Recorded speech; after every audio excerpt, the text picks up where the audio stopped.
नमस्कार, मैं हूं धर्मेंद्र। आप देख रहे हैं ऑनलाइन न्यूज इंडिया। एक बड़ी खबर सामने आई है, हिला देने वाली खबर सामने आई है।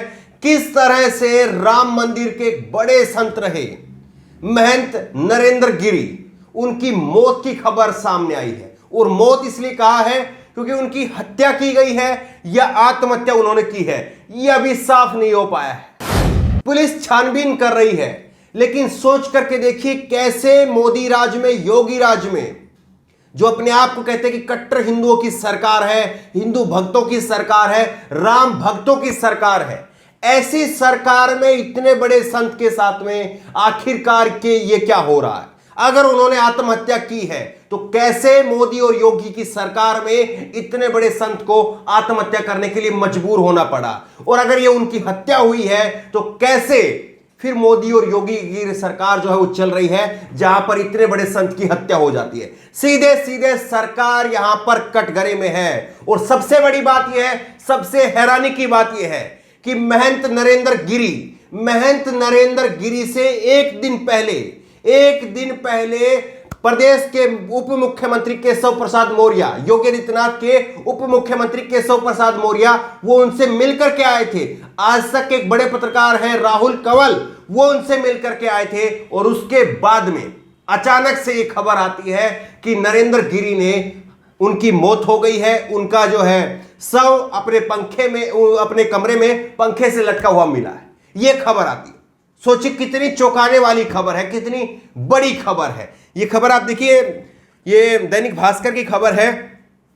अखाड़ा परिषद के अध्यक्ष महंत नरेंद्र गिरी नहीं रहे।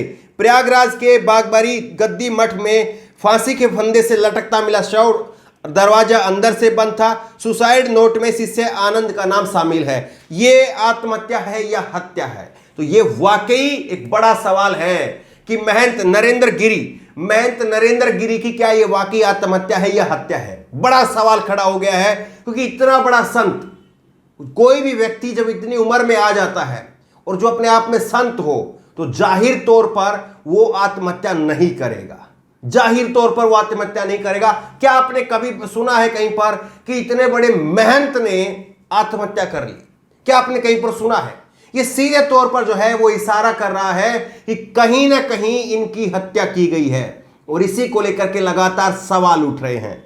ये आप देखिए, दीपक शर्मा है, वरिष्ठ पत्रकार हैं और उत्तर प्रदेश की राजनीति पर खासी पकड़ रखते हैं। दीपक शर्मा ने लिखा है, 3 बजे तक महंत नरेंद्र गिरी जी फोन पर बात कर रहे थे, वो बिल्कुल नॉर्मल थे। और फिर कुछ देर बाद पता चला कि महाराज ने कथित तौर पर आत्महत्या कर ली। सच ये है कि आत्महत्या वाला उनका स्वभाव ही नहीं था, नहीं ऐसी परिस्थिति थी। ये मामला वाकई गंभीर है, इसकी गहराई से छानबीन होनी चाहिए। आप ये बताइए कि इतना बड़ा संत आत्महत्या कर लेगा, ये बात किसके गले उतरेगी? और 3 बजे तक वो बिल्कुल ठीक थे। शाम को 5:20 पर महंत नरेंद्र गिरी की हत्या की खबर जो है, आत्महत्या की खबर आप जिसको कहिए, कथित तौर पर अभी सब कुछ कहा जा रहा है, ये उनकी खबर पुलिस को दी जाती है। पुलिस आती है, पुलिस उनके कमरे का दरवाजा तोड़ती है और कमरे से फिर उनके पंखे से उस शव को उतारा जाता है। और सबसे बड़ी बात यह है कि उनका जो शव लटका हुआ मिला है वो उनके प्राइवेट रूम में नहीं था, वो एक ऐसे रूम में था जहां पर वो लोगों से मिलते थे, बातचीत करते थे, मीटिंग करते थे। उस कमरे में उनका शव मिला है। अगर कोई व्यक्ति आत्महत्या करेगा तो जाहिर तौर पर वो व्यक्ति अपने कमरे में जाकर के, एकांत में जाकर के सारी बातें लिखेगा। और सुसाइड नोट भी इसमें बरामद हुआ है, और वो सुसाइड नोट भी अपने आप में जो है कई सारे सवाल खड़े कर रहा है, वो भी आपको दिखाएंगे। लेकिन आप ये बताइए कि क्या आपको ये बात हजम होती है, गले उतरती है कि कोई व्यक्ति किसी दूसरे व्यक्ति के कमरे में जाकर के आत्महत्या करेगा?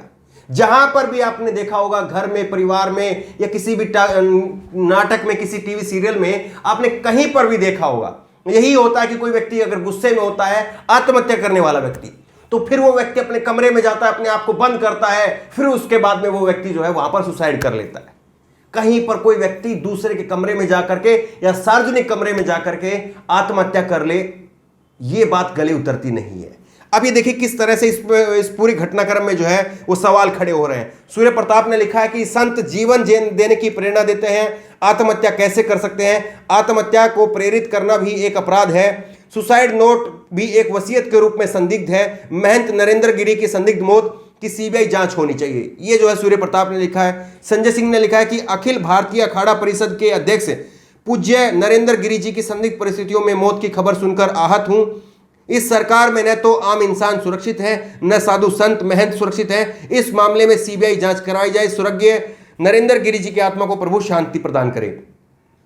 नरेंद्र नाथ मिश्रा हैं, वरिष्ठ पत्रकार हैं, और उन्होंने लिखा है नरेंद्र गिरि के शिष्य आनंद गिरि, और आनंद गिरि के साथ में इनका विवाद भी था। खैर, उन्होंने कहा है कि उनकी मौत नहीं है, हत्या है। यह आनंद गिरि की तरफ से कहा गया है। अब सुसाइड नोट आप देखिए, सुसाइड नोट को वसीयतनामे की तरह से लिखा गया है। आईजी रेंज के केपी सिंह ने बताया कि सुसाइड नोट को महंत नरेंद्र गिरि ने वसीयतनामे की तरह से लिखा है, और उसमें बताया कि किस किस मेरे जो शिष्य हैं उनको क्या क्या दिया जाना चाहिए। अब आप बताइए कि कोई व्यक्ति इतने सुलझे हुए, इतने ठंडे दिमाग में है, क्या फिर वो आत्महत्या करेगा? ये सवाल है, बड़ा सवाल है। और सुसाइड नोट में यह भी लिखा है कि वह अपने कुछ शिष्यों के व्यवहार से दुखी था, आहत था, और इसीलिए वह सुसाइड कर रहा है। पहली नजर में यह सुसाइड का मामला नजर आ रहा है। अब आप देखिए सबसे बड़ी, सबसे चौंकाने वाली खबर। कल ही डिप्टी सीएम केशव प्रसाद मौर्य ने लिया था आशीर्वाद।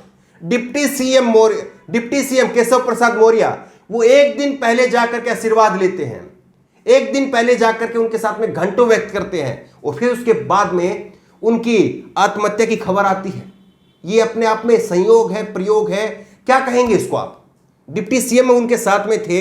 अगर महंत नरेंद्र गिरि जिस तरह से वो अपने सुसाइड नोट में कह करके गए हैं कि वो अपने शिष्यों के व्यवहार से परेशान थे, तो उन्होंने डिप्टी सीएम को क्यों नहीं बताया? सवाल है, सोचिए इस बात को आप। और डिप्टी सीएम उनके इतने करीब थे, वो इतनी देर तक बैठ करके आए हैं, तो क्या उनके मन की बात को नहीं जान पाए कि वो अपने शिष्यों से परेशान है? तो डिप्टी सीएम यहां पर दोनों तरह से जो है वो सवालों के घेरे में है। सवालों के घेरे में इसलिए है कि एक तरफ जो है वो वहां पर मिलकर के आए हैं, ना वो उनको समझ पाए या वो उनको नहीं समझ पाए, या इस घटना के पीछे कोई बड़ा राज, कोई बड़ा रहस्य छुपा हुआ है, वो आने वाले वक्त में पता चलेगा। लेकिन आप ये देखिए किस तरह से ये पूरा घटनाक्रम हुआ है। महंत नरेंद्र गिरि के जो शिष्य थे आनंद गिरि ने चिट्ठी लिखी थी मुख्यमंत्री को, प्रधानमंत्री को और राष्ट्रपति को, और चिट्ठी लिख करके कहा था कि आनंद गिरि उन्होंने जो है अपने गुरु के खिलाफ, नरेंद्र गिरि जिनकी अभी ये मौत हुई है, उनके खिलाफ जो मोर्चा खोल दिया था, और उन्होंने चिट्ठी लिख करके कहा था कि आप लोग जो है इस मामले में गुहार लगाइए, मेरी जान को खतरा है। ये उनका शिष्य कह रहा था। अब इसमें एक मामला, एक एंगल ये भी हो सकता है कि यहां पर गुरु और शिष्य के बीच में अनबन की खबरें थी। गुरु और शिष्य के बीच में अगर अनबन की खबरें थी, तो क्या वाकई शिष्य ने ही गुरु को ठिकाने लगाया है, या गुरु और शिष्य के अनबन की इस खबर को, ये मनमुटाव को, इस मतभेद को किसी तीसरे ने बीच में आकर के उसका फायदा उठा लिया है, और करोड़ों रुपए की, अरबों रुपए की जो जमीन बेची गई थी, उस जमीन का, उस पैसे का, उनकी इस डेथ के बारे में, उनकी इस मौत के बारे में क्या कनेक्शन है? क्या कभी इससे पर्दा उठ पाएगा? और सबसे बड़ी बात यह है कि अर्नब गोस्वामी को याद करिए आप। अर्नब गोस्वामी, पालघर में जब 2 साधुओं की हत्या की गई थी, तो अर्नब गोस्वामी ने अपने टीवी पर क्या कहा था कि सोनिया गांधी इससे बहुत खुश होंगी, और सोनिया गांधी इटली में फोन करके कहेंगी कि देखिए काम हो गया है। जबकि वहां पर सोनिया गांधी की पार्टी, कांग्रेस पार्टी, महाराष्ट्र के अंदर, पालघर जहां पर हत्या हुई थी, महाराष्ट्र के अंदर वो तीसरे चौथे नंबर की जो है पार्टनर है।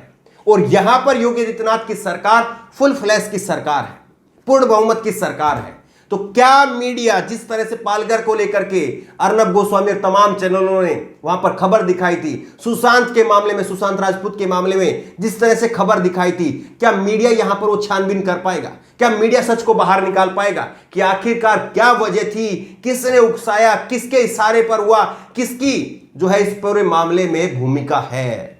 और डिप्टी सीएम वहां पर गए थे, फिर उसके बावजूद आखिरकार ये घटना कैसे हो गई? ये सवाल है, बड़े गंभीर सवाल है। मीडिया को भी अब देखना पड़ेगा कि मीडिया इस पूरे मामले में किस तरह से रुख दिखाता है। वैसे बीजेपी की सरकार है, योगी आदित्यनाथ की सरकार है, तो बहुत ज्यादा उम्मीद जो है वो मीडिया से नहीं की जा सकती। लेकिन क्या पुलिस इस पूरे मामले में सच सामने ला पाएगी? बड़ा सवाल ये है। या फिर इस साधु की मौत जो है एक रहस्य बनकर के रह जाएगी? बड़ा सवाल ये भी है। इस खबर को लेकर, इस वीडियो को लेकर, और जिस तरह से महंत नरेंद्र गिरि की मौत हुई है, इसको लेकर आपकी राय क्या है? क्या यह वाकई आत्महत्या है, या आपको लगता है, आप मानते हैं कि यह हत्या है? आपकी राय क्या है नीचे कमेंट बॉक्स में अपनी राय जरूर दें। और इसी तरह की तमाम खबरों के लिए ऑनलाइन न्यूज इंडिया को सब्सक्राइब करें, साथ में जो बेल आइकन है घंटी उसको जरूर दबाएं ताकि जैसे वीडियो अपलोड करें उसकी नोटिफिकेशन आपको तुरंत मिल सके। धन्यवाद। चैनल को सब्सक्राइब करें और घंटी जरूर दबाएं।